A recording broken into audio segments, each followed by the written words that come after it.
शाहीर चंद्रकांत माने यांचा तारदाळमध्ये पोवाड्यांचा बहारदार कार्यक्रम। रसिक प्रेक्षकांनी दिला भरभरून प्रतिसाद।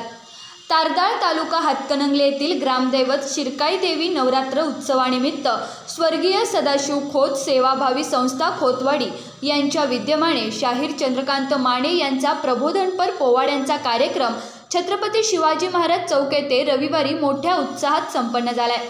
शाहीर चंद्रकांत माने यांनी शिवचरित्र तसेच अनेक विषयांवर शाहिरी पोवाड्याद्वारे रसिक प्रेक्षकांना मार्गदर्शन करत वाहवा मिळवली आहे। तसेच पोवाड्यामधून शिवाजी महाराजांनी केलेल्या अनेक कार्याचा आढावा घेत रसिक प्रेक्षकांना बहारदार गीताद्वारे मंत्रमुक्त केले। सुमारे 1.5 तास रसिकांच्या नजरा खेळून ठेवण्यात शाहीर माने यशस्वी झाले। अतिशय प्रबोधनपर हा कार्यक्रम पार पडलाय। या कार्यक्रमाला रसिक श्रोत्यांनी उत्स्फूर्तपणे प्रतिसाद दिलाय। सदर कार्यक्रमाचे नेटके नियोजन स्वर्गीय सदाशिव खोत सेवाभावी संस्थेचे संस्थापक अध्यक्ष अमर खोत, खोतवाडी उपसरपंच निर्मला खोत व करण खोत यांनी केले।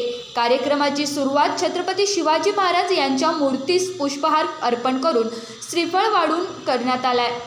यावेळी जिल्हा नियोजन समिती सदस्य प्रसाद खोबरे, सरपंच पल्लवी पोवार, खोतवाडी सरपंच विशाल कुंभार, माजी सरपंच यशवंत वाणी, उपसरपंच प्रवीण पाटील, गजानन नलगे, केजी पाटील, बापू चोपडे, ग्रामपंचायत सदस्य सूर्यकांत जाधव, चंद्रकांत तांबवे, बबलू कोळी, विमल पोवार, सचिन पोवार, सावंता माने, संजय चोपडे, गोगा बांदार, रणजित पोवार, सचिन चौगुले, अमित खोत, शिवाजी भुयेकर, अशोक चौगुले, विनायक देसाई यांच्यासह तारदाळ खोतवाडी परिसरातील रसिक श्रोते मोठ्या संख्येने उपस्थित होते।